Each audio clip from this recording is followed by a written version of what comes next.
por el esófago. Acá venía caminando la cápsula, llega al estómago y empieza el fenómeno de liberación. Una vez se libera el fármaco, generalmente en el estómago por el ácido clorhídrico. ¿Qué se pudiera hacer para que esa cápsula no disuelva en el estómago? Una cubierta entérica. ¿Quién lo dijo? Very good. ¿Qué es cubierta entérica? La cubierta entérica es por lo que más lo da el fármaco para que no se disuelva el ácido. Ok, va a tener una capa porque justo ese fármaco, tras que pilla el ácido, se puede inactivar. O en el caso del omeprazol se activa y también tiene cubierta entérica. ¿Por qué? Porque el omeprazol, tras que encuentra un medio ácido, se protoniza, pasa de omeprazol, pasa a sulfenamida. Como sulfenamida tiene carga eléctrica y recién va a actuar. Y yo le pregunto, si recién tomó el omeprazol y llega al estómago y ahí se protoniza y tiene carga eléctrica, ¿se va a absorber o no se va a absorber? No. Yo necesito que llegue a circulación y ahí actúe buscando ya canalículo de célula pañeta.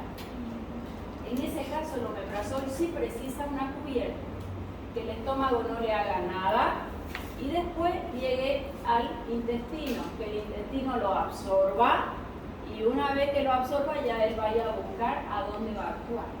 ¿Está clarísimo? Profesora, pero hay omeprazol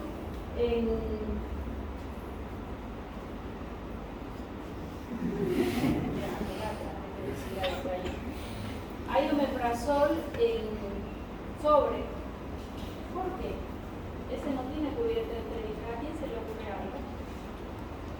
El traquepilla ácido se protoniza y ahí va a actuar. Pero yo lo necesito dentro de circulación, no en mi mucosa gástrica. Lo necesito por dentro. Y son gránulos, es un polvo y es efervescente. Ya les daré un ejemplo. Fuerte. El alcacelser no es un alcacelser. Caliente, caliente. A ver a quién se le ocurre algo. Quiero que todos piensen. Vamos de vuelta. El omeprazol no se tiene que protonizar en la mucosa gástrica. Tiene que pasar derechito hasta el intestino y él tiene afinidad por el ácido. Absorberse y recién ir por dentro de mi organismo hacia la célula parietal de mucosa gástrica. Por eso la cubierta entérica, concepto nuevo. Pero acá viene en sobrecito sin cubierta entérica. ¿Cómo yo puedo hacer para que ese omeprazol no encuentre el ácido en el estómago, no se protonice y llegue hasta el intestino? ¿Cómo puedo hacer? ¿Cómo habrá hecho ese sobre? Le pongo un punto de práctica. Disuelto en un medio básico. ¿Por qué? Porque, bueno, en el medio básico, lo básico se va a hacer una función ionizada, entonces, no hay Pero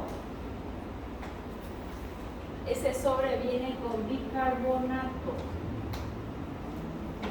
El bicarbonato llega al estómago y ¿hasta cuánto va a subir el pH? Fácilmente hasta 8. ¿Cuánto es el pH en mi estómago ahorita en ayunas sin desayuno? Generalmente 1 en pacientes jóvenes, ¿verdad? Y este me lo va a llevar a 8. ¿Ácido o básico? Es básico. Y si es básico, pasa el omeprazol por ahí. ¿Se absorbe o no se absorbe? No se absorbe, de momento. ¿Qué hace mi cuerpo cuando detecta que el pH está en 8? ¿Se queda tranquilo? Es un pH alcalino contra la vida. Porque lo que yo como es estéril. ¿Será que los anticuchitos que comen ahí en la avenida son estériles? ¿Qué hace mi cuerpo cuando yo le doy un bicarbonato y mi pH lo lleva a 8? Por lógica. ¿Lo va a dejar en 8? Voy a tener todo el día 8, tomo bicarbonato cada 2 horas. ¿Qué hace mi cuerpo como mecanismo de respuesta? Fuerte. aumenta el pH ¿Y cómo aumenta? No, lo baja, ácido. ¿Cómo lo hace? va a aumentar la producción. Esto es un estímulo para las células parietales para que hagan ácido clorhídrico. Pero hasta todo eso ya, el omeprazol ya llegó hasta el intestino. Pero si mi pH yo lo llevo a 8 con un bicarbonato, ¿para qué me sirve? Para estimular más ácido clorhídrico. Se llama efecto de rebote. ¿Qué hace el paciente que toma su bicarbonato después de que se toma todas las cervezas que pilló el día? Toma el bicarbonato, se queda alivio. ¿Y cuánto le dura el alivio? 1 o 2 horas. Cuando va a ir a comprar su bicarbonato, ¿compra 1 o 10? Compra varias, porque sabe que en 2 horas está peor que antes y vuelve a tomar, y vuelve a tomar, y vuelve a tomar. ¿Por qué? Porque por mecanismo reflejo le va a ser más ácido.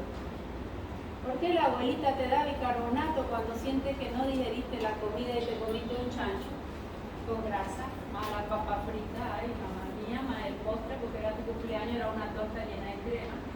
Ay, dice, mi estómago se ha relajado, no digiero, siento que está todo ahí. Toma, hijita, te doy bicarbonato. ¿Por qué?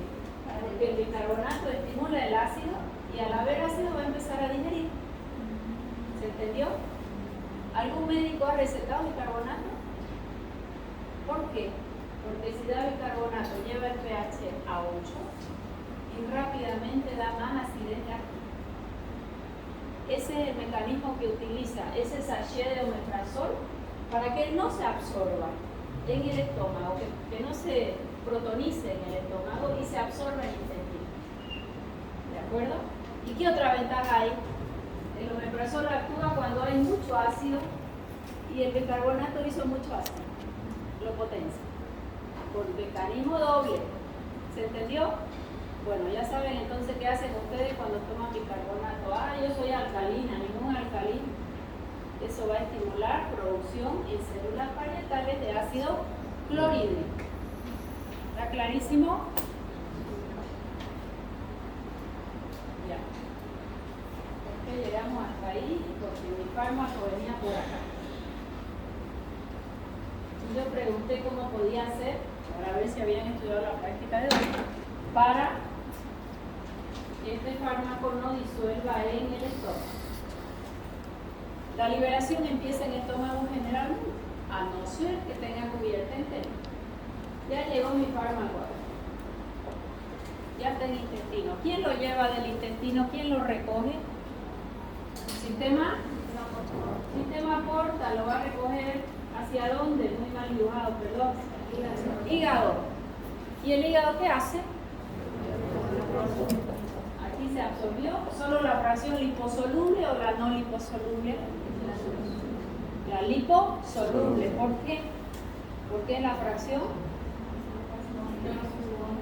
que va a poder absorber una membrana de característica liposoluble. ¿Qué hace el hígado? Lo deja pasar tal cual como llegó, va a biotransformar a algunos y va a dejar libres a otros. ¿Cómo se llama cuando biotransformó y lo inactivó? Todavía no hemos llegado a circulación. Fenómeno de primer vaso hepático. Y ahí recién nos lo va a alargar a circulación. Los que se biotransformaron y los que no se biotransformaron. Aquí estamos. Distribución. El fármaco tuvo que pasar, si yo tomé en vía oral, por el hígado y todavía no está funcionando. Solo él le quitó una fracción. Eso hace que disminuya su biodisponibilidad. Punto. Recién llegamos a sangre. Una vez llegamos a sangre, eso se llama distribución. Se va a distribuir por todos lados, a donde mi cuerpo le permita o su pH le permita. Si está distribuido el fármaco, ¿cómo lo encuentro en sangre? Libre o unido a proteínas plasmáticas. Este fármaco libre y acá tiene unido a proteínas plasmáticas, generalmente es la... ¿Cuánto es el valor de albúmina en sangre?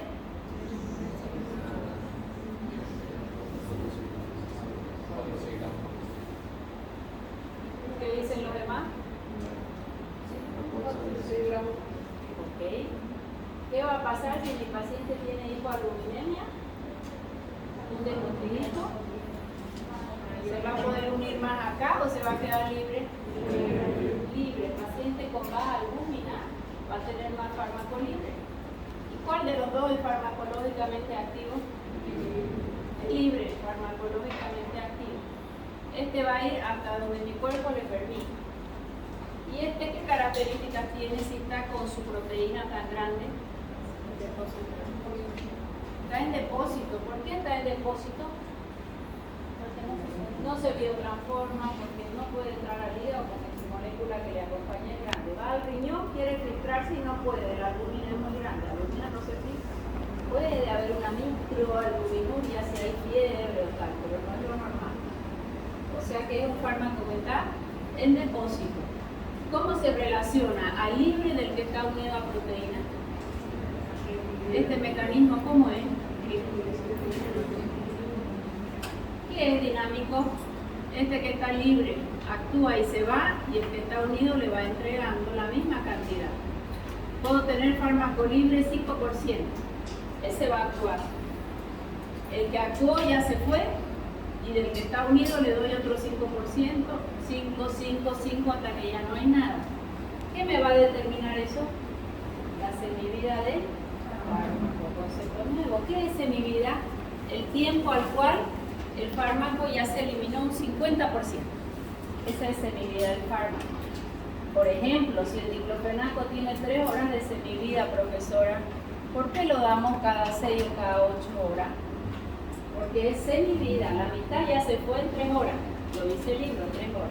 Pero yo lo voy a dar cada 8 o cada 6. Porque tenía la mitad a las 3 horas y la otra mitad me va a durar hasta mi hora 6 o mi hora 8. Gran parte, no todo. Depende de la semivida. Si yo leo en el libro, tiene semivida de 3 horas, ¿lo tengo que administrar cada 3 horas? No. En 3 horas tengo solo la mitad del fármaco. Las otras 3 se irá a la otra mitad. ¿Está clarito? Bien. Esto ya lo habíamos revisado. Y habíamos quedado en esta lámina. ¿Qué ocurre con el fármaco en el primer personaje que te digo aquí? ¿Dónde está el fármaco? Fíjense que estas son las células. Aquí hay un líquido que es el líquido intercelular. Y esto de aquí, donde está el fármaco, para los que no ven, es la circulación. Pregunto, ¿el fármaco llega dentro de mi célula? ¿Intercelular? No. ¿Llegó al intersticio? ¿Lo veo en el intersticio? ¿Dónde está? Intravascular. ¿Será que hay fármacos que solo llegan al intravascular? En vía oral no. En vía endovenosa sí. Vamos a ver si razonamos. ¿Qué fármaco que yo coloque endovenoso? ¿Qué características debe tener para solo quedar intravascular y no entrar a ningún lado? Hidrosoluble, carga eléctrica, penicilina sódica. ¿Por qué no tomo la penicilina sódica en vía oral? Porque tiene una carga positiva, es catión. Si tiene carga, ¿va a entrar? Se absorbe en 2%. Por eso la penicilina colocó endovenoso. Y si tiene carga eléctrica, ¿hasta dónde va a llegar? Solo al intravascular. Sería todo. ¿Ok? ¿Y cómo sé yo que el fármaco es del intravascular o del intersticio o que queda dentro de la célula? Fuerte. Volumen aparente de distribución. Volumen. ¿En qué volumen el fármaco se distribuye? Esto va a ser un número. Se llama aparente porque hay lugares donde no se saca muestra. Por ejemplo, el líquido del ojo, nadie va a venir a sacarte una muestra para ver cuánto tenemos. Líquido cefalorraquídeo solo se hace en cuadros neurológicos severos, como una meningitis, pero no es usual. Entonces se llama volumen de distribución. Muchos libros lo ponen así, otros lo ponen con el aparente. ¿De acuerdo? Vamos a ver de dónde sale. Todos atentos ahora. ¿Cuánto de agua tiene mi cuerpo? Soy cincuentona. Digo cincuentona porque un recién nacido su porcentaje de agua es mucho mayor. ¿Cuánto puedo tener de agua? Me hidrato nomás bien. 60%. ¿Y el recién nacido? 80%, puro agua. Ese 60% es relativo, muy variable de un paciente a otro, ¿verdad? Pero es más o menos bien. Ese 60% del agua de mi cuerpo, ¿cómo se distribuye? Yo le voy a dar dos opciones, que esté dentro de la célula y que esté fuera de mi célula. Fíjense que acá está la célula, que esté dentro de mi célula el agua o que esté fuera. ¿Cuánto a cuánto es? ¿Cuánto de agua tengo fuera? Extracelular 40%. Extracelular, 20%. vamos a considerar 20, aunque se puede considerar hasta 35. Variable. Y si esto es 60 y esto es 20, ¿cuánto es del intracelular? 40%. Es lo normal. De ahí vamos a sacar, como está en porcentaje, y yo quiero un volumen, eso representa a cuántos litros por kilo. Como de 20%, vamos a considerar que es 0,2 litros por kilo de peso. O sea que este 20% yo lo voy a considerar como que es 0,2 litros por kilo. Incluso se puede considerar hasta 0,35 litros por kilo. ¿Está clarísimo? Ya. Y si esto es 0,2 porque es 20%, el 40% ¿cuánto es? 0,4 litros por kilo. Eso es solo para que sepan que ganaron, por estar en clase. Esto es solo para que sepan de dónde salió esto. El volumen aparente de distribución de cada fármaco ya está determinado. No lo van a descubrir ustedes. Solo necesito yo que sepan interpretarlo. ¿Ya? Vamos a ver qué pasa. Si el volumen aparente de distribución es hasta 0,35, vamos a considerar como 0,35. Yo voy a pensar que el fármaco está ¿dónde? ¿Extracelular o entró dentro de la célula? Extracelular, porque esa es la cantidad de líquido que hay fuera de la célula, es del extracelular. A partir de 0,4, 0,1, 0,6, 0,8, 1, 2, 10, 20, 100, ya está en el intracelular. Bien. Este fármaco que está aquí, ¿es del extra o del intra? El primero. ¿Entró a la célula o está en el intravascular solamente? Este es del extracelular. ¿Por qué sé? Porque veo que no entró. Entonces su VAD, ¿hasta qué número puede llegar? 0,35 como mucho. Diríamos 0,2, pero le estoy dando a 0,35. Busquen todo en su teléfono. VAD de la penicilina sódica, para contar 0. Otro busque de la gentamicina, que es su primera hermana.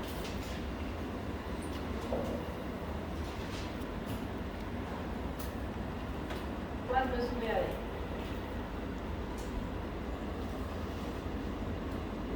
Volumen aparente de distribución, penicilina, Google académico o PDF, vamos.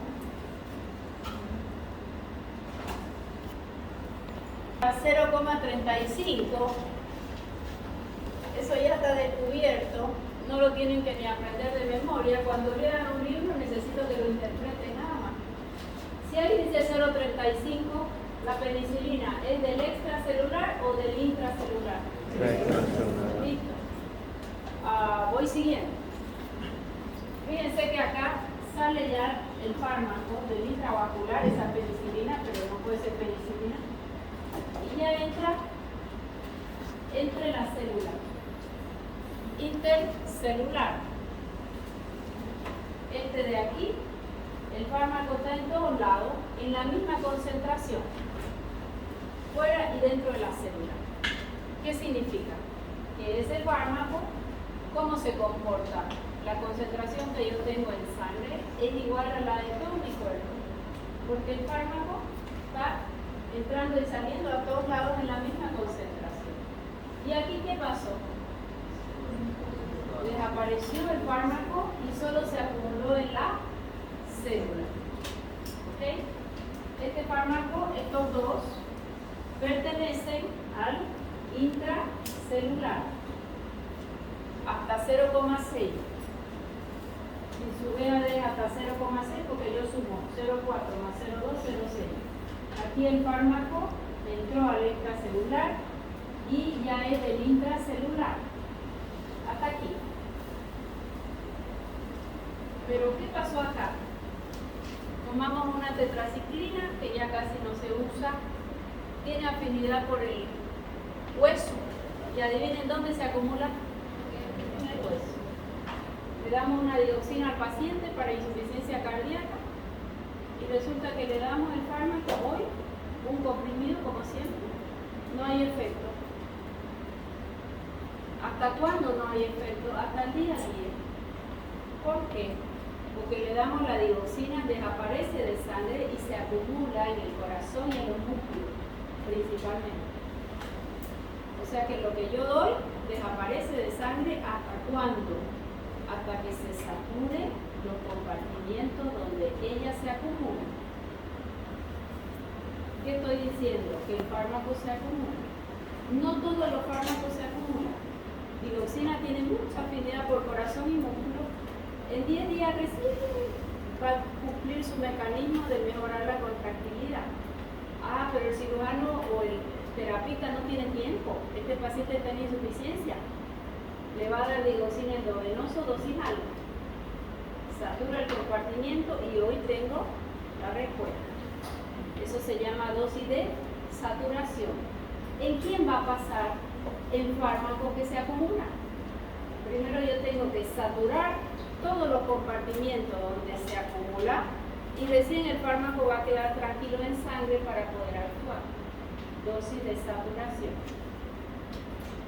Si tu paciente se intoxicó con dioxina, ¿cuánto tiempo todavía voy a tener fármaco en sangre? Hasta 100 días.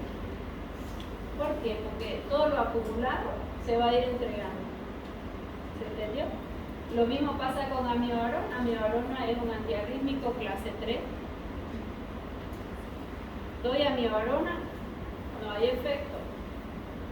Entonces si quiere un rápido efecto el médico tratante, en lugar de darle 200 miligramos, que es un comprimido, que es la dosis usual, le damos 200 cada 8 por 5 días. Lo llenamos. Ya yo saturé, no lo intoxiqué. Como él se acumuló y aguardo. Llené todo su depósito. Recién va a actuar. Se llama dosis de saturación o impregnación. ¿De qué va a depender? De su VAD. ¿De qué va a depender? Va a depender del VAD. Vamos de vuelta. ¿Cómo lo puedo encontrar al fármaco ya en sangre? En el extracelular. ¿Hasta qué valor de VAD vamos a contemplar? Hasta 0,35. Habrá quien diga 0,2 litros por kilo, un número. Si pasó de 0,35 y ya llegó a 0,40, es del intracelular. Decimos es del extra y del intra, porque no puede llegar dentro de la célula si no pasa por fuera, ¿no? Decimos extra-intra. Y si encuentro un VAD grandísimo, ¿qué voy a pensar? La que se acumuló. Búsquenme el VAD de la digoxina y la otra mitad del curso de la amiodarona. Volumen aparente de 5 a 8 litros por kilo. ¿Qué podés pensar con este VAD? ¿Es del extracelular? Que se saturó y los compartimentos se llenaron. Ya, el VAD me dice que el fármaco llega hasta el intracelular y se acumula. Eso sí. Solo de leerlo. Entonces cuando lean un fármaco y lean su literatura ya saben lo que es VAD. Si fuera 0,35 es del extracelular.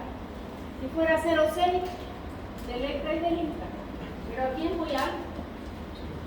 ¿Qué significa? que entró al extra, al intra y de yapa se acumuló en un órgano. ¿Quién tiene amiodarona? Son muy lentos, ¿eh?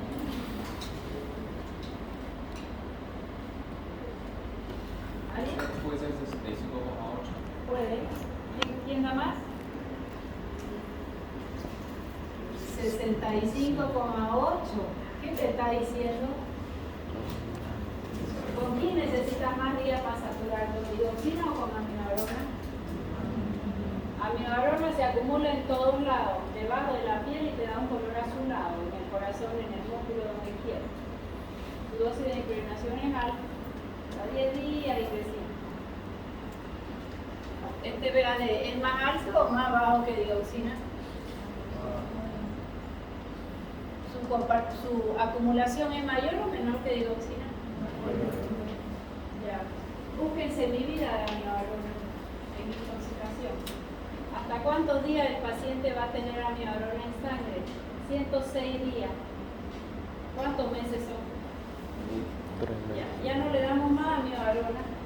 ¿Hasta cuántos días vamos a pillar amiodarona en sangre? 3 meses, 102 días, 106. ¿Por qué? Porque su VAD es elevado. ¿Qué significa VAD muy elevado? El fármaco se acumula. ¿Dónde se acumula? En órganos de preferencia. La tetraciclina en los huesos, amiodarona debajo de la piel, atrás de la córnea, el oftalmólogo ve los cristales. Se acumula a nivel cardíaco, a nivel hepático, por todos lados. Digoxina tiene afinidad por los músculos y por el corazón. ¿Quedó clarito? Ya. Entonces ya saben cómo interpretar el VAD. Pregunta hasta aquí. La clase es para preguntar. Si no se entendió algo, lo pregunto. Vamos, sin miedo, cante. Entonces sería mejor un fármaco que tenga un VAD elevado que mantener. Es que no es mejor ni peor. Pero Ese es él. Fueron estudiando digoxina y daban el fármaco y no alcanzaba sangre. Esa es su característica del fármaco. No hay alguien mejor ni alguien peor. Yo, si conozco su VAD, le voy a manejar mejor porque sé que tengo que dar dosis de impregnación y sé que después si se acumuló mucho, el paciente se intoxica, me va a llevar tiempo de intoxicar. Eso es el punto. Nadie es mejor ni es peor. Por ejemplo, penicilina tiene un VAD de nada, extracelular, entonces ya va a ser mejor que una acitromicina que se da una vez al día oral y que es muy liposoluble. No. ¿Quién va a ser mejor? El antibiótico que sea sensible a la bacteria que yo quiero y yo me acomodo. La penicilina tiene un VAD chiquito, no la puedo dar el día oral porque no se va a absorber, tiene carga y solo va a llevar al intravascular. Pero es que mi infección es un micoplasma y el micoplasma es intracelular, está dentro de la célula. ¿Me sirve la PEI? Ni en esta vida ni en la otra. Ningún intracelular me sirve penicilina. ¿Por qué? Porque no llega dentro de mi célula. Pero acitromicina llega y se acumula. ¿Me sirve o no me sirve? Ya. ¿Qué te quise responder? Esa ya es su característica del fármaco. Yo no lo voy a elegir por VAD. Yo lo voy a elegir por lo que yo necesito. Que sea sensible para esta bacteria, que necesito un antiarrítmico y solo ayer. ¿Quedó? Eso lo acepto y punto. ¿Quedó mejor? Más preguntas. Una pregunta es que si el fármaco ya está en se acumuló, entonces Ya alcanzaste dosis de saturación. tiene más efecto en la presión. No necesariamente. Yo puedo tener un paciente con digoxina ya 10 años y él no se intoxicó nunca. Y la digoxina tiene una característica muy complicada, muy jodida, digamos. Muy complicada. ¿Por qué? Porque su dosis efectiva mínima y la dosis tóxica va a ser KIC. ¿Cómo se llama eso? Franja terapéutica estrecha. Ella es complicada. Rapidísimo entrar en toxicidad. Y ¿Y será que hay fenómenos que le pueden modificar a ella o no?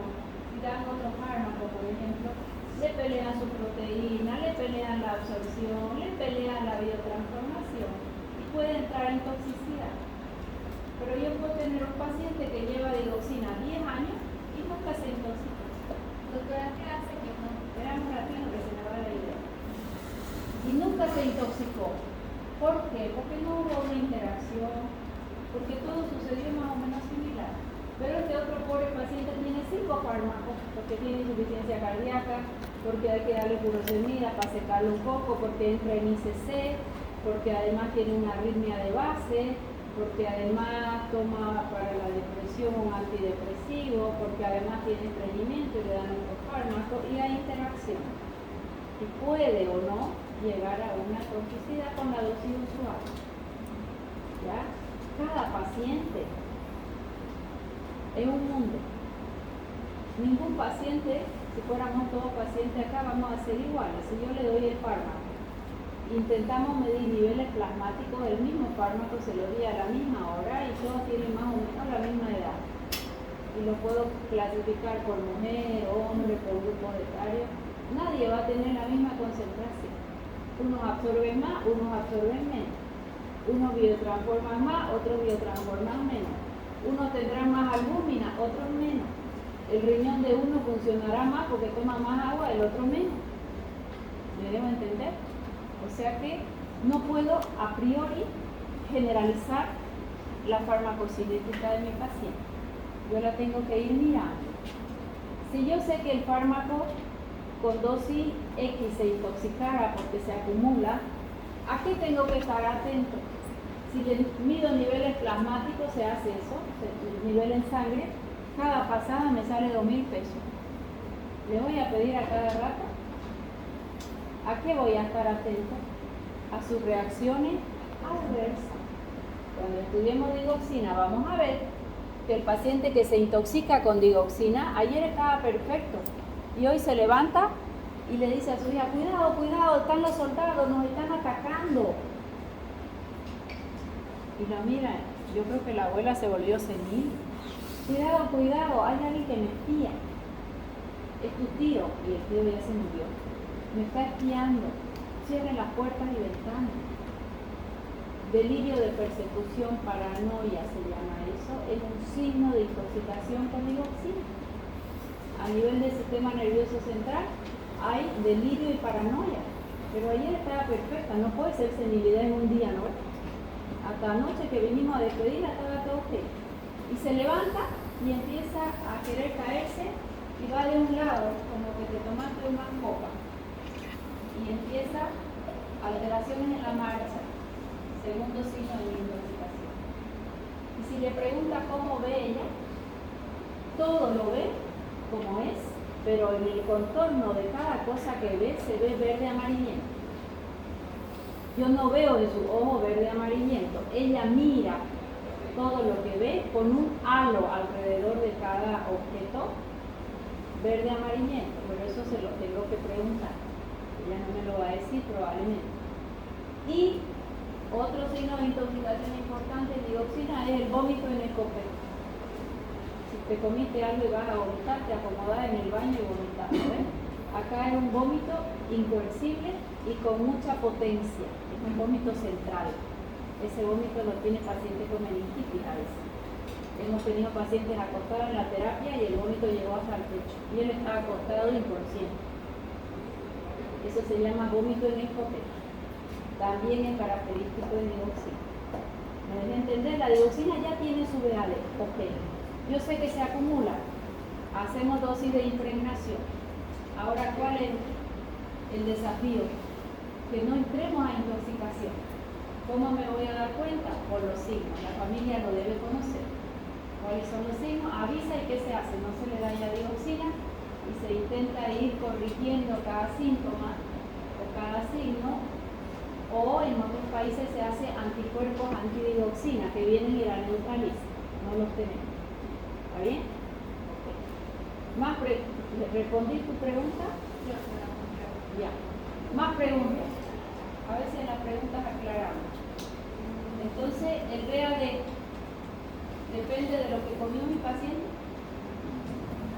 Ya está estructurado. ¿Y qué información me da? Si el fármaco es del extracelular, del intracelular o del intravascular. ¿Está bien? ¿Qué es lo único que me va a dar? Un número y yo solo lo voy a interpretar, no voy a hacer más nada.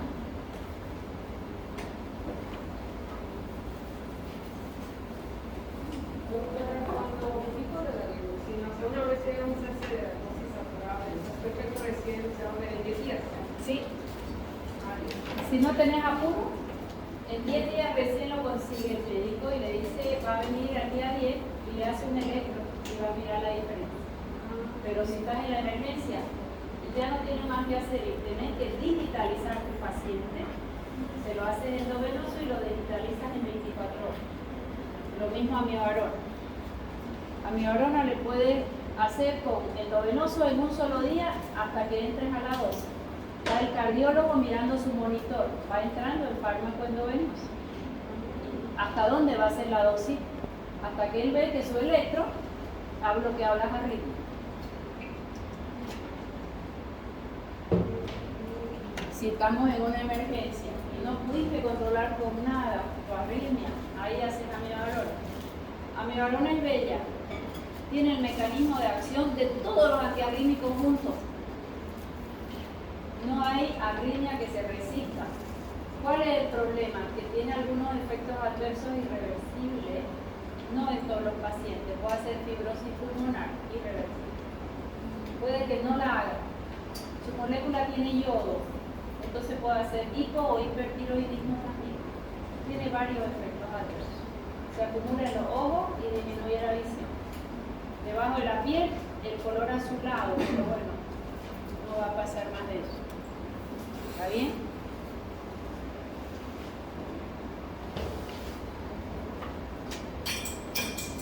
Bien, de acuerdo, ya sabemos entonces qué es volumen aparente de distribución, ya sabemos extracelular, ya sabemos que encontramos el fármaco libre y unido a proteína plasmática.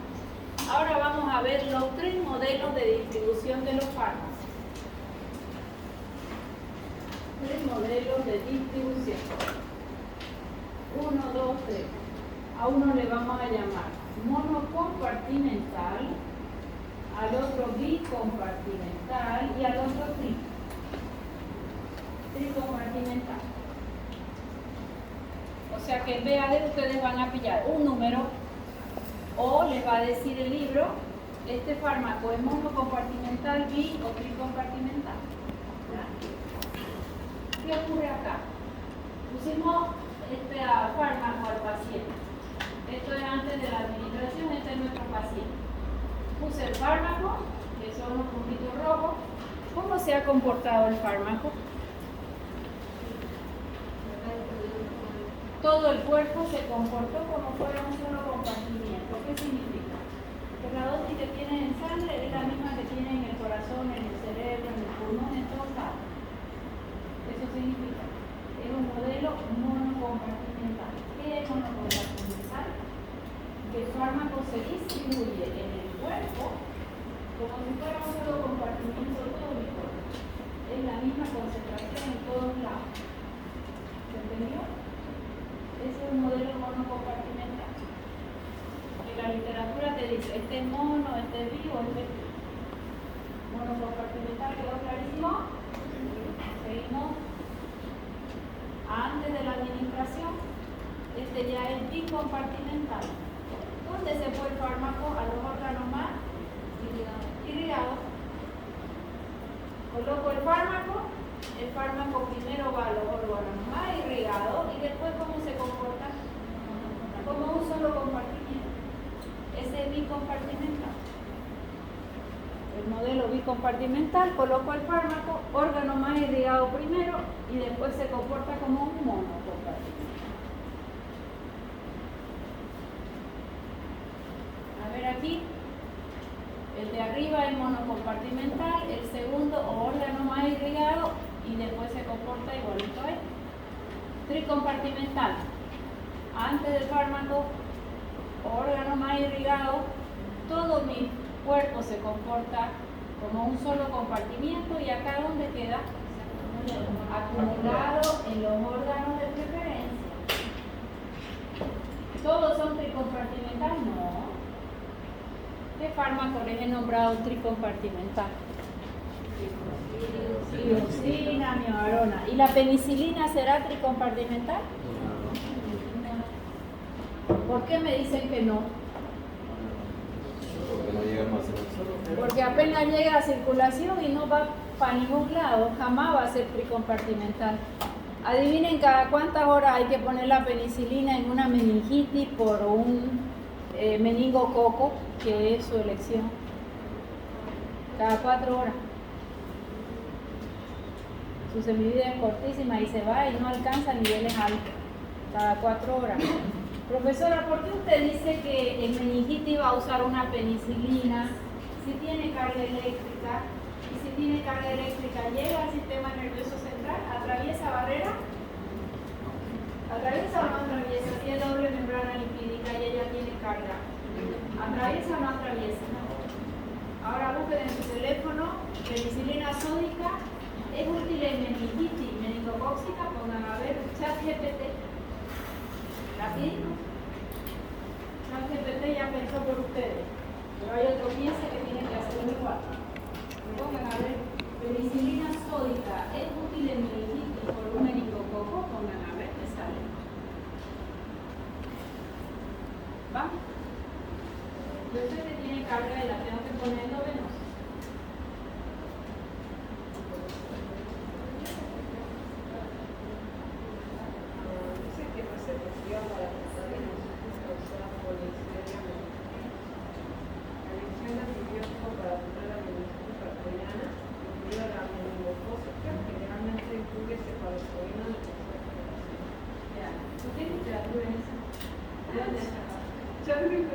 Ya, es primera línea.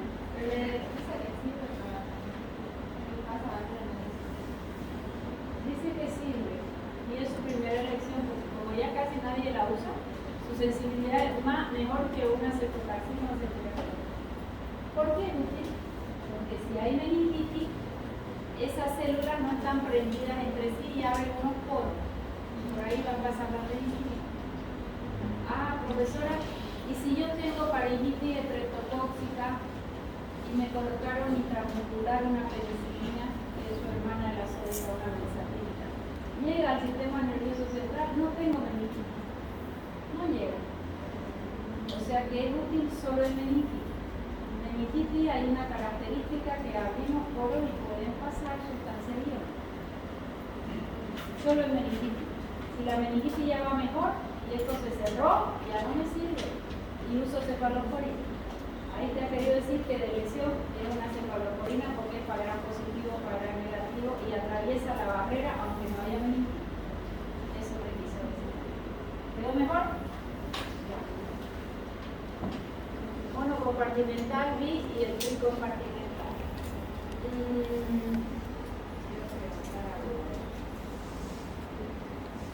Bueno, ya me voy a acordar. Acá hay un poquito de teoría del agua corporal total, nada que no hayamos visto. Ya. ¿Cuál es la fórmula de volumen aparente de distribución? ¿Qué otra utilidad tiene? Vamos a ver solo aplicaciones.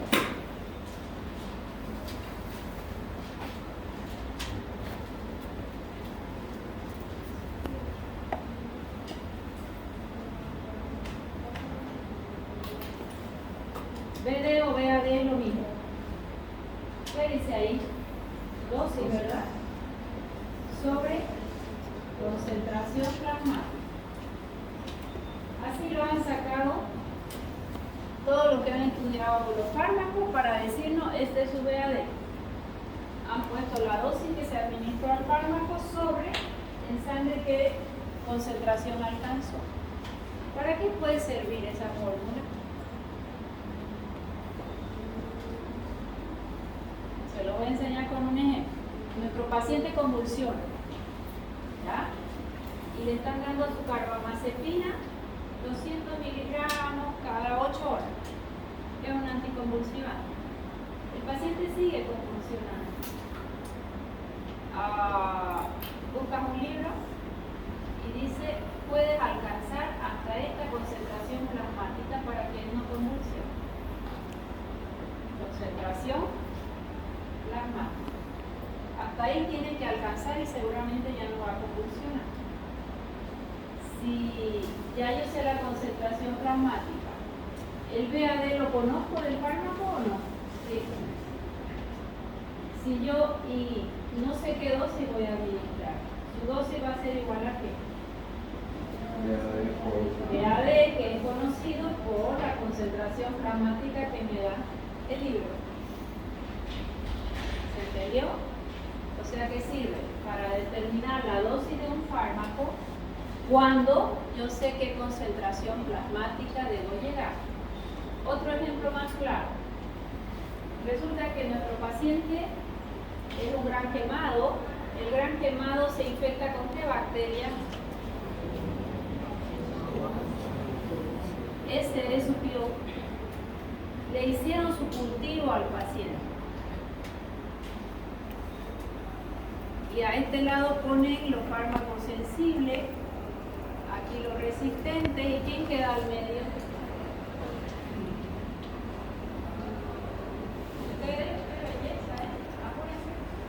Este cultivo para la pseudomonas luminosas, bacilo gram negativo, te dice, estos son sensibles, estos son resistentes y estos son intermedios.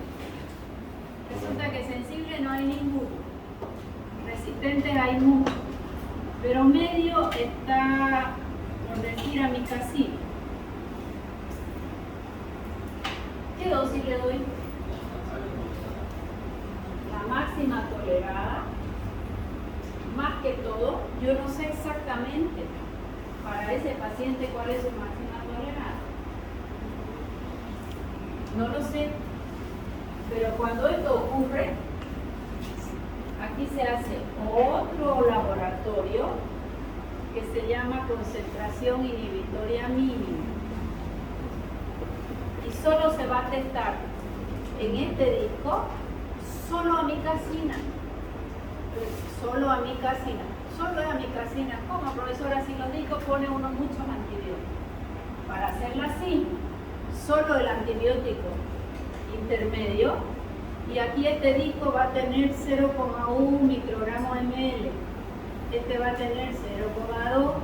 Este va a tener 0,5, 0,8 y este va a tener 1 microgramo por ml. Solo voy a poner discos de amicacina, pero a dosis cada vez mayor. Y resulta que aquí ya se inhibe el crecimiento. ¿Cuál es la dosis que tengo que alcanzar? Entonces, este estudio me dice que a 0,5 en sangre la va a matar la bacteria. En realidad hay que extrapolar y multiplicar por otro factor que ya vamos a estudiar. Pero hagamos cuenta que es 0,5. ¿Qué es 0,5? La concentración que yo necesito en sangre. Su BAD lo conozco y la concentración me la dijeron ahorita. Entonces yo voy a saber qué dosis dar y si va a ser efectivo. ¿Quedó mejor? Entonces, en términos prácticos, ¿para qué me sirve el BAD? Para dar la dosis efectiva conociendo la concentración en sangre. ¿Se entendió? Pregunta. La mitad está dormido y me van a aguantar con teoría hasta no sé qué hora. Ahorita vamos a ver un ejemplo, creo que algunos tengo por acá. Aquí está despejado. Yo quiero saber la dosis. ¿Conozco el BAD? Sí. Me lo da el libro y no va a cambiar. Así mi paciente esté muy grave, el BAD es el mismo. Lo que yo quiero saber a esta concentración plasmática que esté en sangre, con cuánta dosis la puedo alcanzar. Y en este caso, vancomicina, ¿qué tipo de antibacteriano es vancomicina? Glucopéptido, solo para gram positivo. La bacteria aislada es un estafilococo, la muestra es de hueso y el resultado te dice que la MIG es 0,5. Esta bacteria o este antibiótico va a ser efectivo si alcanzamos en sangre 0,5 microgramos. Entonces esa es la concentración que yo quiero alcanzar, conozco su BAD y me va a decir la dosis. ¿Ya? El BAD, ¿cuánto es el BAD? 0,4 a 1,1. Vamos a considerar 0,4. 0,4 litros por kilo del paciente. Y yo tengo que alcanzar 0,5 microgramos por ml. Esto lo tengo que llevar a litro y esto a gramo. Esto lo puedo llevar a gramo y litro. Litro con litro se va y me va a quedar cuántos gramos tengo que dar por kilo de paciente. ¿Se entendió? No. ¿Vamos de nuevo? Es bonito.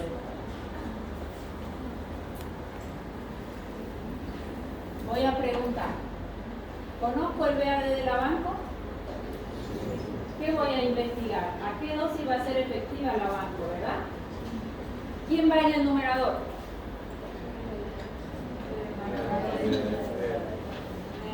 BAD. ¿Cuánto es su BAD? Consideremos 0,4. ¿Cuál es su unidad de medida? Litro por kilo. Muy bien. La concentración en sangre efectiva, ¿la tengo o no la tengo? ¿De dónde la saqué? Del antibiograma. Esto hay que multiplicarlo por un valor, después lo vamos a estudiar, no importa cuál. Y esto dice acá, para los que no ven, 0,5 microgramos por ml. Esos 0,5 microgramos por ml lo vamos a llevar a miligramos en lugar de ml por litro. ¿Sí o no? ¿Puedo llevar microgramos a miligramos? Sí. ¿Y ml a litro? Sí, ¿no? ¿Verdad? Y acá hay un valor. Esa es la concentración a la que va a ser efectiva la banco para ese estaje. Me lo dio el laboratorio. Lo traslado aquí. Vamos a hacer de cuenta si es microgramo. Tiene que ser 0,005 miligramos por litro. ¿Me siguieron? Será un segundito. Este litro se va con este litro. ¿Qué queda? ¿Cuántos miligramos por kilo de paciente tenemos que administrar? ¿Tanto? No sería una multiplicación, doctora. ¿No sería qué? Una multiplicación porque según la fórmula del BAD es dosis sobre plasma. En este caso estamos sacando la dosis, que sería la multiplicación entre el BAD. Es multiplicación, tiene razón. Yo me copié de arriba. A ver, BAD es igual a la dosis sobre la concentración plasmática. Yo quiero dosis, entonces este se multiplica por este. Está perfecto, tu observación. Very good. What is your name? ¿Ah? ¿El apellido? Torrico, le vamos a poner un punto. Very good. Es porque la miré aquí, pero tiene razón y yo lo hice. Ah, tiene un error. Entonces la dosis es igual a ¿qué? Al BAD por la concentración plasmática. Yo lo había dividido. Tiene razón. Lo miré y me confié. Vamos de nuevo. La dosis va a ser igual. BAD 0,4 por la concentración plasmática. Este BAD está en litros por kilo y la concentración la hemos puesto en miligramos por litro. Litro se va con litro y queda miligramos por kilo. ¿Qué es eso? Es la dosis. Esto es inusual que lo hagan. Solo les enseño para que sepan que se puede hacer. ¿Cuándo lo harían esto? Cuando solo sale un antibiótico, sensibilidad intermedia y no hay más que darle al paciente. Y nadie lo sabe hacer, yo en terapia se lo hacía. Pero quiero que sepan que se puede hacer. ¿Cuándo más lo haría? Este paciente no viene bien, patología crónica, y hay que buscarlo, generalmente en pacientes que convulsionan. Y al anticonvulsivante no le pillamos su dosis exacta para que no convulsione. Si le doy mucha dosis lo tengo dormido al paciente porque son depresores. Y a ese niño hay que insertarlo en el colegio, tiene que tener vida normal y no lo puedo tener durmiendo en la clase. Le doy mucha dosis, lo duermo, pero no convulsiona. Y le tacañeo la dosis para que esté más despierto y convulsione. A ese paciente le vamos a hacer. Ya no es usual hacerlo, no se complica. Pero yo necesito que sepan para qué sirve conocer el VAD. Si el paciente se fue al exterior y le hicieron todos los dosajes y te mandan en su reporte cuál es la concentración útil para él, ahí van a sacar dos. ¿Se entendió? Así es como van determinando cuál es la dosis para ese paciente. ¿Quedó clarísimo? Y eso de allá lo tengo que acomodar, ¿no? VAD, que es dosis sobre concentración, y abajo la dosis era una multiplicación, no una división. Era algo que nadie te había dado cuenta. Esto es inusual hacerlo. Yo en toda mi vida profesional la he hecho como 3 veces, no más. No más. Solo ese paciente con pseudomonas, ¿se acuerdan el incendio que hubo en el ingenio? Hace 8 años, en el ingenio acá en el que está cerca por el Cuarto Anillo, en San Aurelio. Y hubo un paciente muy quemado. Claro, la institución paga muy mal, ¿no? Si está quemado es su responsabilidad. Y nos presionaban terriblemente para que no se nos muera el paciente. Que iban a la caja porque está afiliado ahí. Doctora, lo que necesite usted nos pide, aunque en su caja no tenga. Y infectó por pseudomonas, lo teníamos aislado, teníamos unos cuidados terribles, era un 60% del cuerpo quemado. Y él hizo pseudomonas. En esa época todavía eso de concentración inhibitoria mínima aquí no se hacía. Se aisló la cepa y vía Cenetrop lo mandamos a Linlasa en La Paz. Allá hicieron su corrida de concentración inhibitoria mínima, nos la mandaron y ahí recién pudimos ajustarle la dosis. Llevó casi 21 días, era ceftazidima lo que necesitaba, el dosis bien alta, que después termina siendo nefrotóxica, pero íbamos chequeando función renal. ¿Se dan cuenta? O sea, es algo no usual, pero sí tienen la chance de hacerlo. ¿Está bien? El que vaya a ser infectólogo, esto lo va a manejar bien. Ay, Torrico, te borré.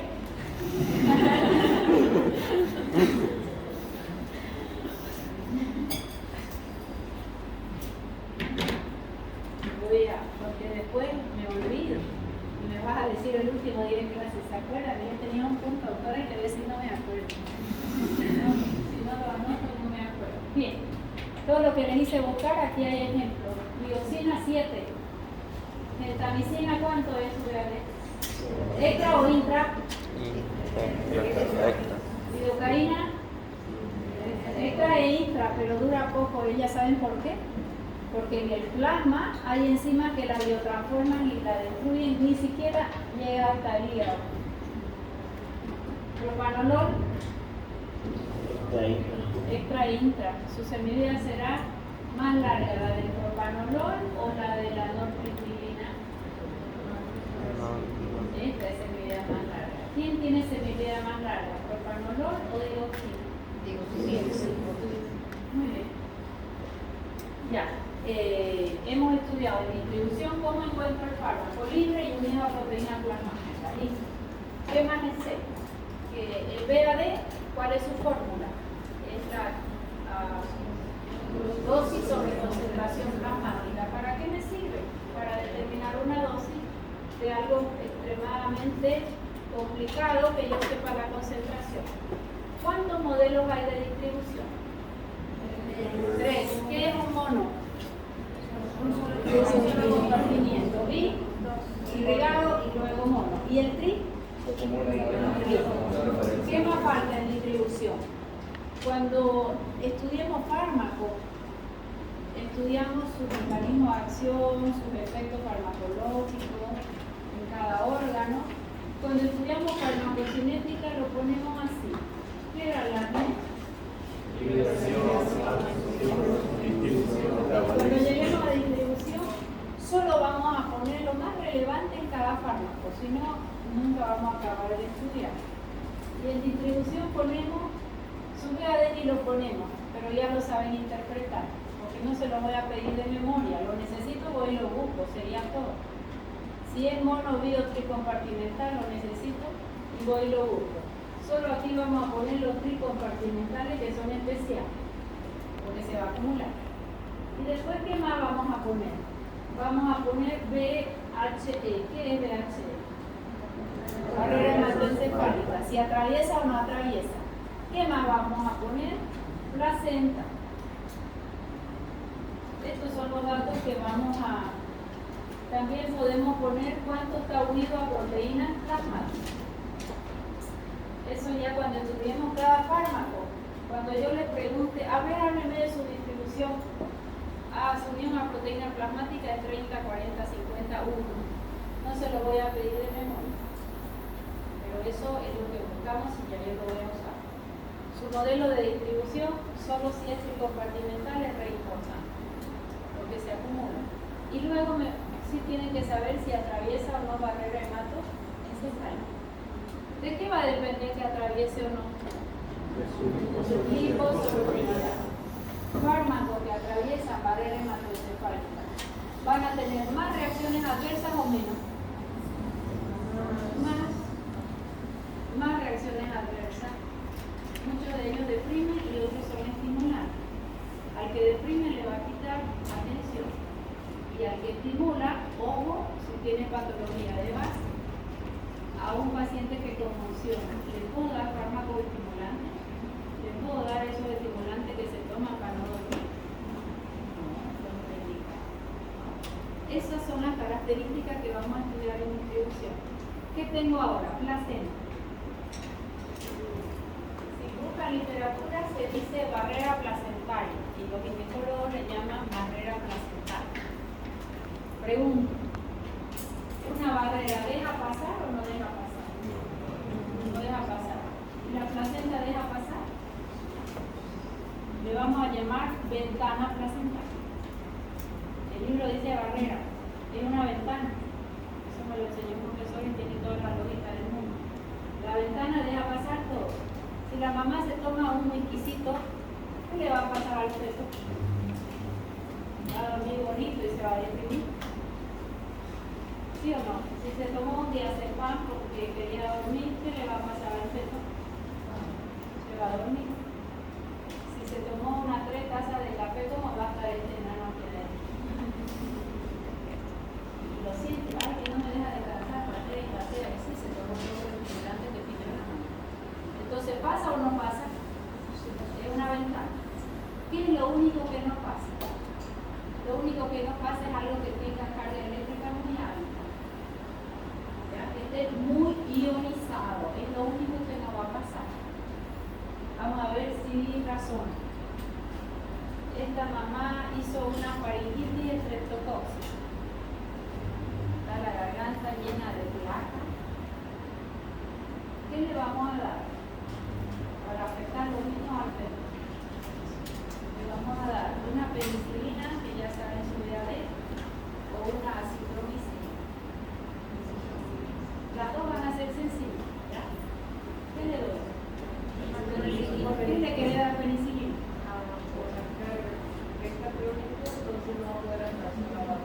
Adivinen cuál es el fármaco de elección en la embarazada, si es sensible. Penicilina. Es lo más noble que hay. ¿Por qué? Porque tiene carga eléctrica y no va a llegar al feto. Si le doy acitromicina, ella es activa hasta en bacterias intracelulares, Mycoplasma, Legionella, intracelular. ¿Llega o no llega a placenta? El problema no es si llega o no, el problema es que va a entrar.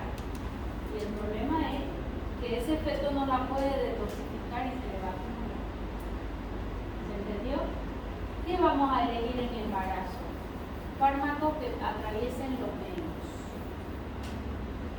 No son muchos, pero hay una clasificación que es para tarea para la casa, para el próximo sábado. Me van a buscar clasificación de fármacos en el embarazo. médicos generales atienden las embarazadas, sí. Recién el último trimestre se la van a mandar al ginecólogo. ¿Está bien? Pero todos los controles los hace médico general. Ya. Fármacos en el embarazo. ¿Cómo se clasifican? No se lo voy a pedir de memoria los fármacos. Lo van a bajar la lista y la van a guardar para que tengan en su teléfono o en la computadora que vayan a trabajar. No puedo yo aprenderme de memoria los fármacos. ¿Cómo se clasifican? Clase A, clase B, clase C, clase D, I, E y X. No sé si había yo la duda, pero ahorita no voy a poner. A ver, tú no lo revisas. Ya. ¿Qué significa? ¿Le damos fármacos a la embarazada? Sí. ¿Qué le damos usualmente? Hierro y su multivitamínico del embarazo. Le damos hierro y la estreñimos hasta pasado mañana, no importa. El protocolo dice que le dé sulfato de hierro. Sulfato ferroso. ¿Por qué? Porque la embarazada fisiológicamente va a ser anemia. El bebé se va a llevar todo su hierro y ella va a ser anemia fisiológica. Yo la quiero evitar y en todos los protocolos dicen dele hierro. Lamentablemente le dan sulfato de hierro. ¿Por qué digo lamentablemente? Porque él no se absorbe mucho y hace un estreñimiento hermoso. ¿Alguien tomó hierro acá? ¿Ha tenido anemia? ¿Qué sentí en la boca cuando tomás hierro?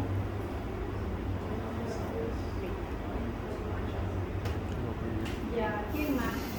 Se siente como que te chupaste un clavo. Bueno, porque se elimina por la saliva un poquito y da la sensación. Y es como chupar un clavo sexual. Pero esto avanzó. ¿Ya? ¿Este hierro es orgánico o inorgánico? Inorgánico, no le veo ahí ni un carbono por ningún lado. Va a ser orgánico. Sustancias inorgánicas en el intestino no se absorben muy bien. La biodisponibilidad no es alta y hace mucho estreñimiento. ¿Qué usamos ahora?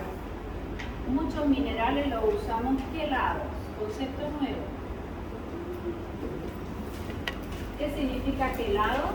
Prendido a un aminoácido. Prendido a un aminoácido. Anotan eso y me atienden. Lo aprendo una sola vez, no es necesario escribir. Hagamos de cuenta que este sulfato ferroso llega a sangre un 10%. Lo demás al intestino y hace un estreñimiento bonito. Esta es mi molécula de hierro. ¿Qué es quelado? Que lo tienen prendido a un aminoácido. ¿Qué aminoácido? Gracias, unidad básica de la proteína, triptofano, leucina, isoleucina, valina. Resulta que quelado es el hierro prendido a un aminoácido. Generalmente es la glicina la que se usa con el hierro. Glicinato, bisglicinato de hierro. ¿Qué va a pasar cuando llegue esta molécula al intestino?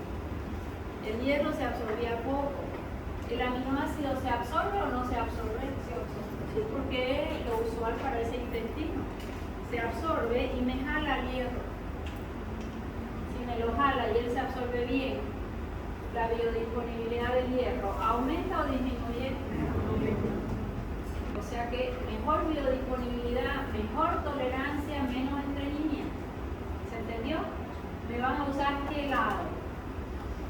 En farmacias donde preparan, yo trabajo en el ortomolecular y hago mi fórmula, lo preparan, pero ya la industria de fármacos inteligentemente está preparando hierro quelado. Busquen en su teléfono la fórmula de Chelting, que es un hierro quelado. Chelting fólico. A ver, hasta anotar cerca. Y otro busquen sulfato ferroso, si hay en farmacia. ¿Y el bisglicinato? 80. ¿Hay diferencia? Ya. ¿Quién lo va a tolerar mejor? ¿El inorgánico, mi estómago, mi intestino o el helado? Más que lo más importante, aumenta la biodisponibilidad. ¿Qué minerales hay quelados? magnesio. A ver, tómense un cloruro de magnesio, ese que hace la tele, ¿sí? Le va a dar una diarrea hermosa, porque es laxante osmótico. Pero ¿será que va a llegar a mi cuerpo mucho? Si buscan el cloruro de magnesio, biodisponibilidad es bajita, lo usamos mucho como laxante y es natural. Y no da COVID, está bueno. Pero si yo quiero que ese magnesio llegue dentro del paciente, porque necesita magnesio, no se me va a ocurrir dar el cloruro. ¿Y qué es lo que está de moda? Que la gente te dice, sí está bueno, un citrato de magnesio, un taurinato de magnesio, treonato de magnesio, aspartato de magnesio. Profesora está nombrando mucho. El magnesio es el mismo. Según qué aminoácido le acompaña, lo voy a elegir. Si quiero que me relaje un paciente muy ansioso o un niño hiperactivo, voy a usar taurinato de magnesio. Como profesora, si la taurina es estimulante o depresora, estimulante, se aplazara. Profesora, pero mire, en el Red Bull así de taurina tiene. ¿Por qué? Porque como tiene tanta cafeína que es estimulante, el paciente pudiera hacer una parada cardíaca, taquicardia. Para bloquear eso le ponen taurina y todo el mundo cree que la taurina es estimulante. Es depresora en el sistema nervioso central. ¿De acuerdo? Entonces, este niño convulsiona, este niño es hiperactivo, mucho trabajo mental, taurinato de magnesio. Este paciente tiene presión alta, músculo liso del vaso, el calcio contrae, vasoconstricción, eleva la presión. ¿Quién le ayuda? Magnesio. Es antagónico al calcio. Y mi comida tiene así de magnesio y así de calcio. ¿De acuerdo? Entonces puedo ayudarle a ese paciente, no es que le voy a quitar el antihipertensivo, pero muchas veces con magnesio ya solucionamos bastante. Un gluconato de magnesio. Este paciente está con una demencia senil o Alzheimer, se olvida de todo. Treonato de magnesio llega al sistema nervioso central. El citrato está buenísimo también. Fíjense que tomar cloruro y tomar citrato de magnesio, ¿cuál magnesio va a llegar a sangre? Lo mismo pasa con el hierro. El gobierno sigue dándonos sulfato ferroso para las embarazadas en el sistema de salud. Pobre embarazada. ¿Se entendió? ¿Por qué llegué aquí? Porque estoy clasificando los fármacos en embarazo. Clase A son los fármacos que sí se dan a la embarazada, son muy beneficiosos y no hay toxicidad para el feto. La FDA los aprobó. ¿Qué es FDA? Foods, la F. A, Food D, FDA. Food Drug, Droga Administration, la administradora de drogas americana. Hay otra europea y entre ellas compiten. Nosotros nos regimos más en la FDA, pero podemos usar cualquiera. ¿Ya? Entonces, fármacos clase A son los que están determinados muy beneficiosos para la paciente y su feto. A dosis usual. Ahí dice a dosis usual. Vitamina A, profesora, es una vitamina y vienen los preparados. Pero si yo uso vitamina A alta dosis, deben conocer este fármaco Isofeis para el acné. Isofeis, su droga es la isopretioneína, que es derivada de vitamina A dosis altísima. Tan alta la dosis que hace un pico. La piel queda hermosa. Como es vitamina A, ¿es liposoluble o no liposoluble? Se acumula en la grasa de la paciente, aunque la paciente sea flaquita, todos tenemos grasa. Y si ella se embaraza dentro de 6 meses o un año, esa vitamina A es teratogénica y hace la muerte fetal.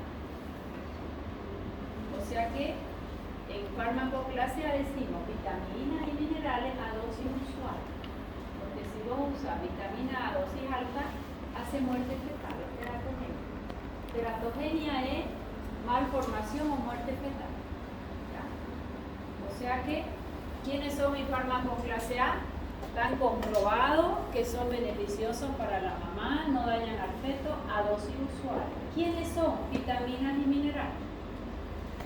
Y ahí viene la mamá tomando, así le dan su frasco de suplemento prenatal. Vamos a pensar.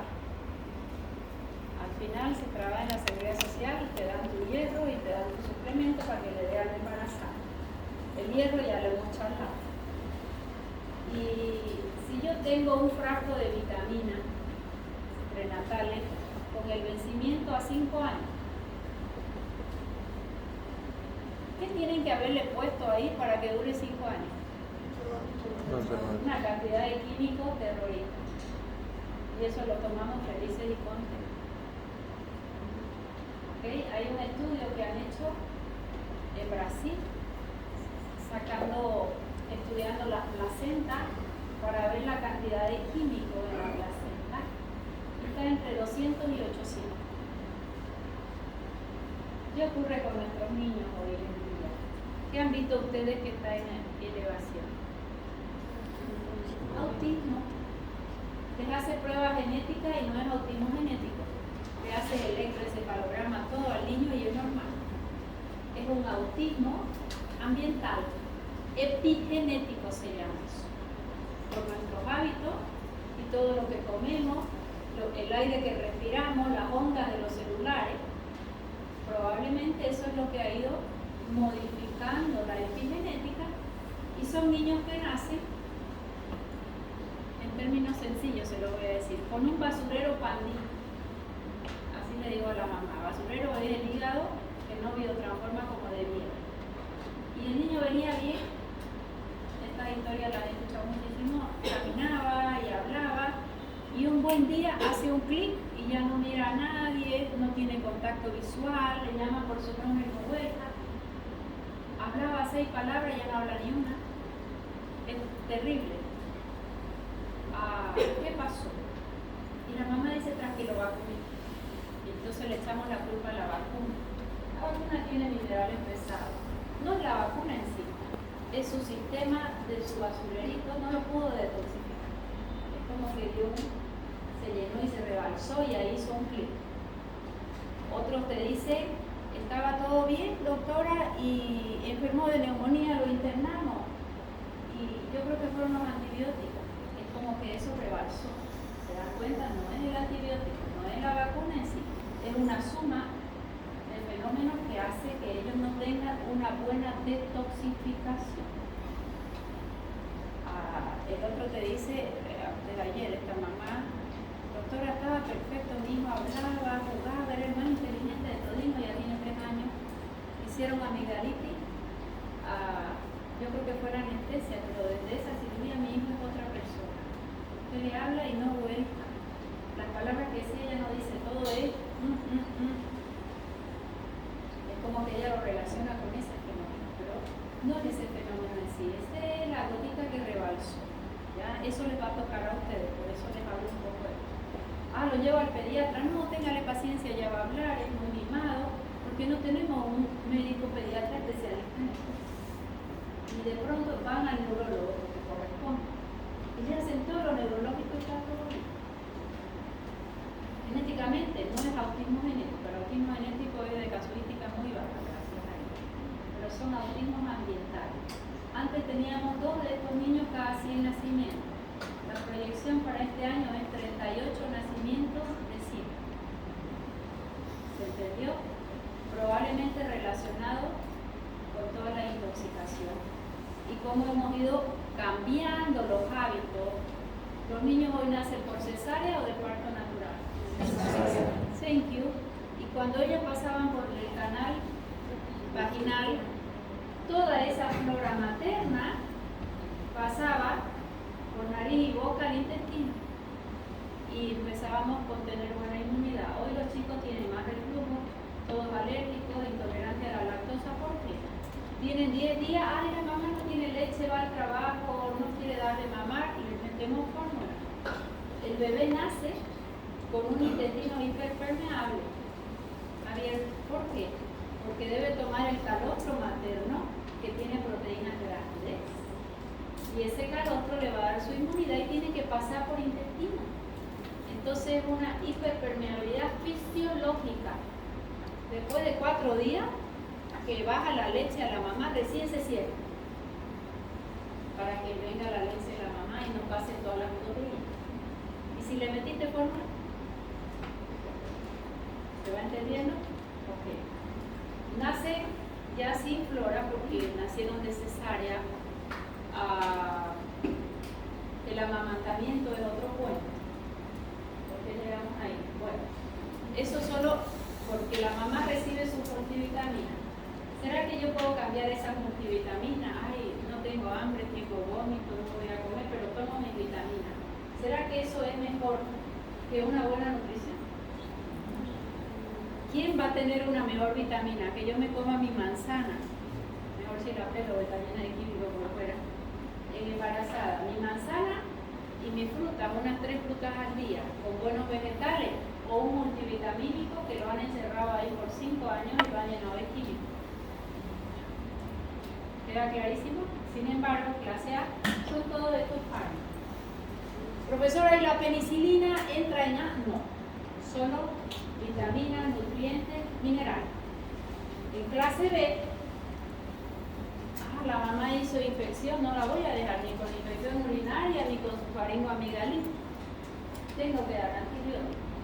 En clase B ya me van a buscar la definición ustedes. Y son fármacos que sí hay que darle y que han demostrado muy baja toxicidad. No te dice cero, te dice muy baja. Y ahí está la penicilina, por ejemplo.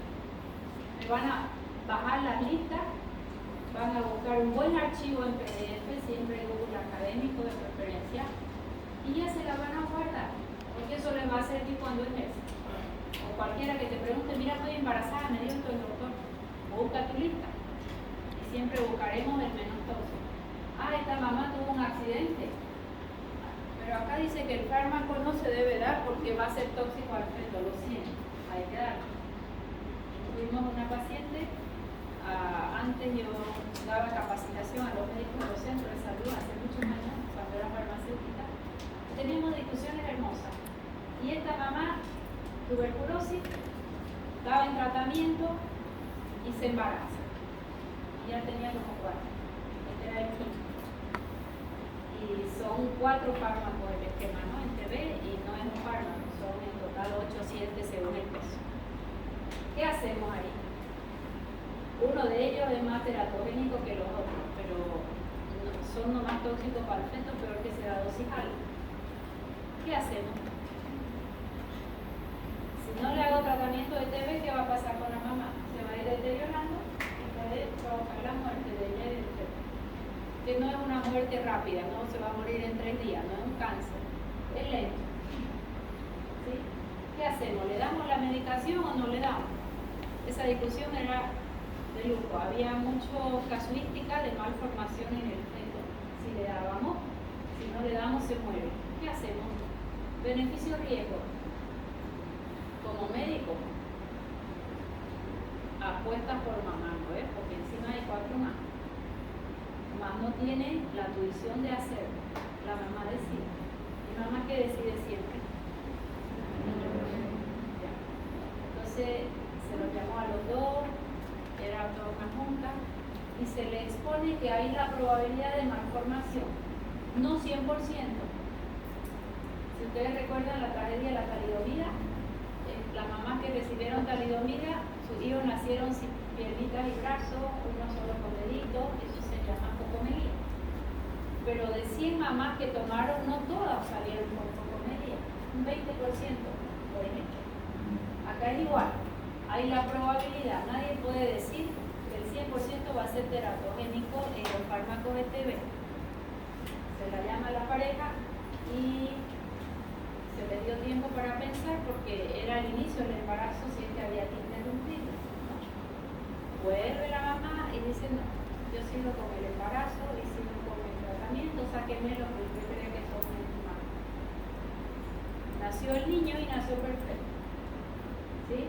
Mas no sabemos si a lo largo de su vida alguno de sus órganos a veces ocurre así, que empieza una disfunción. No lo sabemos o cómo va a ser su desarrollo. Aparentemente, porque uno estudio que se hizo estaba bien, pero no es que se le hizo 1000 estudios, ¿no? Era de un centro de salud y se lo examina y se veía todo. ¿Me debo entender? Entonces, ahí es beneficio-riesgo y ustedes van a ir buscando clasificación en cada uno. ¿Y qué significa? Clase A, clase B, clase C, clase clase D. Creo que no hay X. X sí. ¿Qué es clase X? Voy a enseñar en la primera y la última, solamente.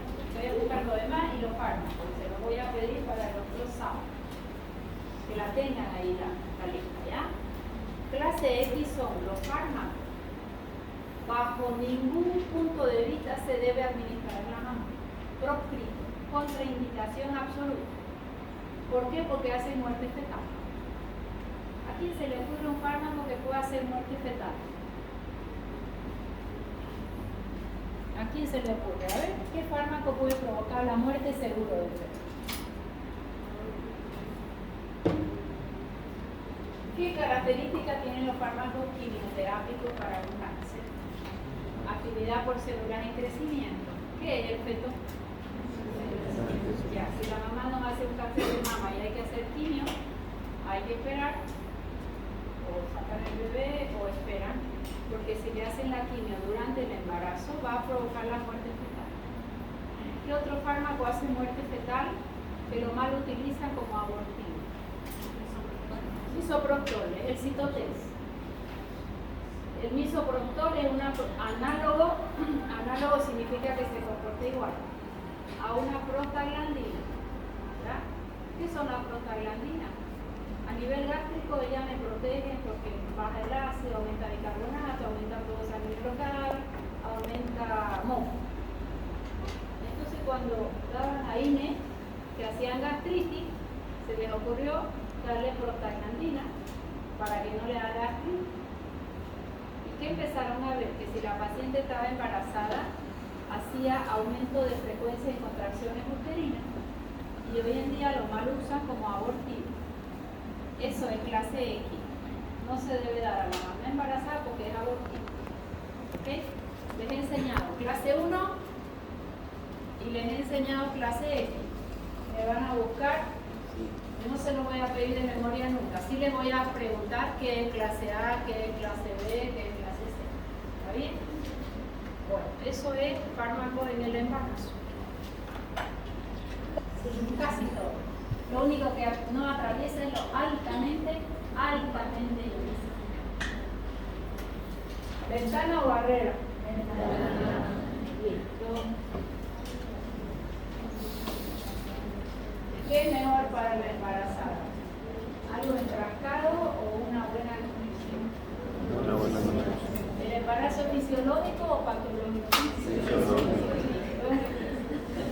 Esto no es una patología. Que venga con vómitos y tal, no la vamos a dar de nada. Tendremos vías, tendremos que usar antíticos. Hay menos tóxicos, hay más tóxicos. Bien.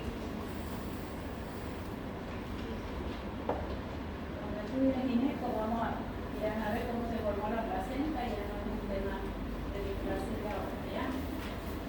Barrera hematoencefálica, ¿qué tenemos acá? Un epitelio altamente compacto. Sus bordes están en cepillo, muy acoplados, muy estrechos. ¿Quién es el único que va a pasar? Los liposolubles.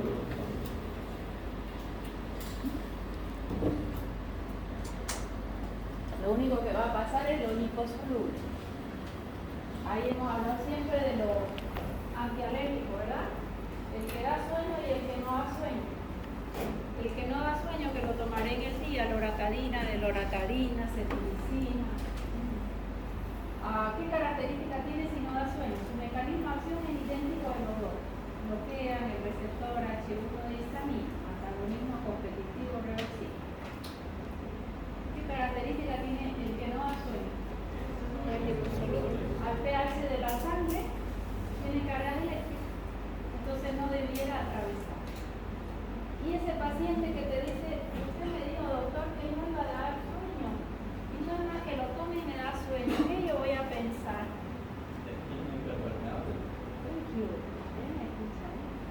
Que hay hiperpermeabilidad en la barrera y lo dejo pasar aunque tenga carga, porque si se pone hiperpermeable como una meningitis, no como una meningitis, un poco menos, es porque está hiperpermeable. ¿Y quién hace hiperpermeable a mi barrera?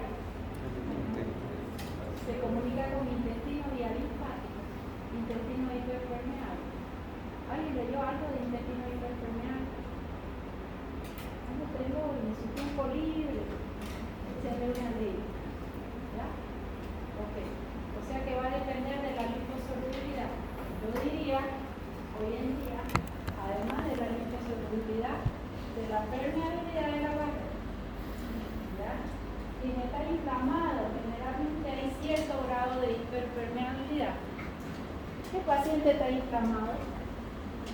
El que come inflamatoriamente. ¿Quiere comer inflamatorio hoy en día? Condimento, frito, el gluten lamentablemente es transgénico y hace inflamación. Este paciente viene porque tiene dolores articulares. Doctora, no sé qué pasó, cumplí mis 50, digo, y me entraron los años. Estoy crocante, me levanto y me cuesta empezar, pero una vez ya arranco, pasa. Pero me siento robocó detrás que me levanto, voy calentando lo que dice la bisagra y arranco. ¿Qué es eso? Inflamación. A ese paciente saca alimentos inflamatorios, generalmente 50 años yo saco lácteos y gluten. Y gluten no, nadie se va a morir por no comer gluten un mes. No es celíaco, no es intolerante, que si un día come no pasa nada. ¿Por qué? Porque él es el responsable de estas uniones, el intestino abrirla, la hace hiperpermeable. Puedo comer un pollo orgánico si quieren, y como esto está abierto pasan proteínas más grandes. Y las proteínas que llegan a sangre más grande son ¿qué? Antigénicas, van a ser anticuerpos. ¿Contra quién? Contra los órganos más sensibles. Algunos a la tiroides hacen tiroiditis Hashimoto, otros a las articulaciones. Doctora, es que son todas las articulaciones, pero me aguanto 1 o 2 horas y me pasa. ¿Qué es eso? Le hacen prueba de artritis negativo, no es artritis. Anticuerpos citrulinados, nada, pero está inflamado. Sacas lo que inflama de la comida y tu paciente mejora de forma increíble. ¿Se entendió? Ya. Bueno, esa es la hiperpermeabilidad, la del intestino se relaciona con esto. Vía linfática se comunica intestino con piel y mucosa. Ayer vino un paciente y me dice, bueno, lo mío es largo, doctor. Yo me enrojezco rápidamente. Estaba rojito, pero esto lleva 25 años, bien ansioso. Y mi piel toquela, harta crema, parezco peor que mujer, 53 años. Peor que mujer, la crema que me pongo, porque toque esto es una pereza terrible y se parte a veces. Sí le dan algunos medicamentos, pero ¿de dónde aparece? Generalmente, ¿quién es el disparador de todo? El intestino. ¿Cómo profesor del intestino? El intestino, él es intolerante a la lactosa, no toma lactosa, se hincha rápido, toma lactosa. Estos pacientes generalmente también tienen intolerancia a otra enzima, así como lactasa ellos no tienen. Por eso llega la lactosa, no se puede trabajar y boom, se fermenta y genera gases peligrosos. Hay otra enzima llamada DAO en intestino. ¿Qué es DAO? Diaminoxidasa. Diaminoxidasa. Primero me atiendo. Yo tomo un vino o un queso y son alimentos muy ricos en histamina. Todo tiene vitaminas, no solo vino y queso. Los mariscos al cielo, ¿verdad? Y le digo, y cuando tomas vino, no, ahí es mi pasión el vino y ya sé que va a estar rojo como un tomate, pero menos aguanto. Esta enzima está en el intestino. Cuando llegan estos alimentos ricos en histamina, esta DAO la biotransforma en el intestino. De 100 histamina que tenía, la DAO biotransforma a 80 y a sangre, ¿cuántas llega? 20. no me pasa nada. Tomo mi vino y no me pongo ni roja. Porque tengo buena diaminooxidasa.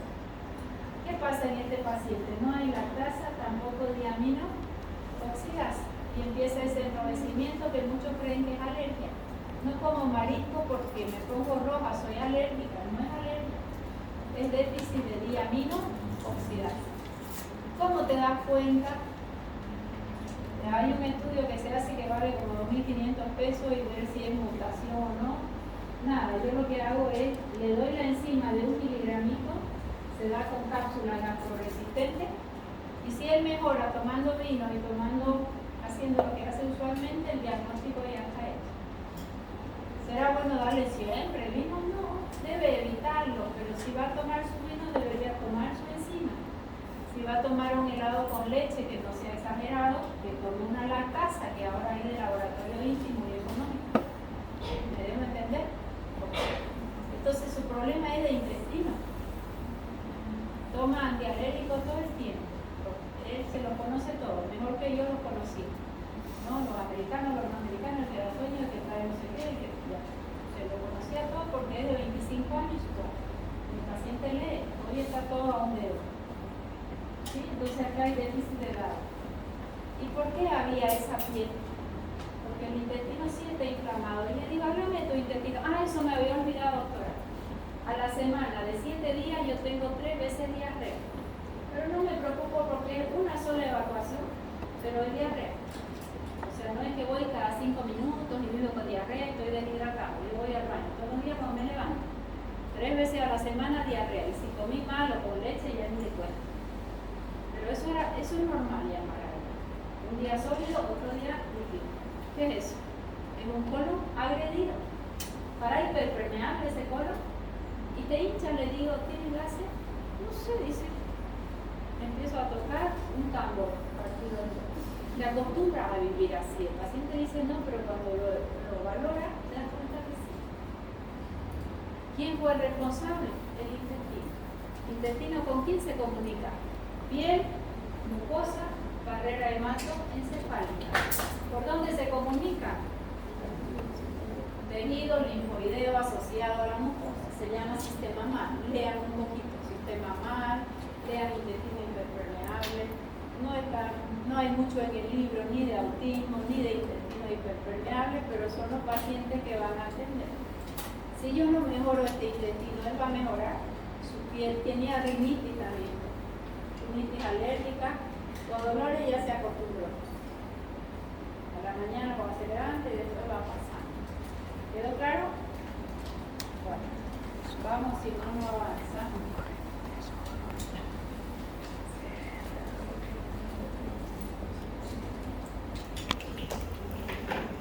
Entonces, ¿qué me van a decir cuando se hable de distribución de un fármaco? Me van a decir su modelo, si es relevante, si es mono, vino es relevante, un tri es relevante. Me van a decir su unión a proteína plasmática, la vamos a buscar, no se la voy a exigir, excepto de algunos. Y solo se libera un 1%, ya lo vamos a estudiar y yo se lo voy a decir. Me van a decir que es un BAD. Tiene que saber que es fármaco libre, nueva proteína plasmática. Y el paso, barrera hematoencefálica, que ya saben que no es exactamente lo que dice el libro, ¿verdad? Y el paso por placenta, que van a buscar su lista de fármacos. Sí tienen que saber que es clase A, B, C, D y E. No hay E, creo que no hay E. No gusta, igual. Ya, vamos a hacer solar y 12. 8 minutos de recreo, levántense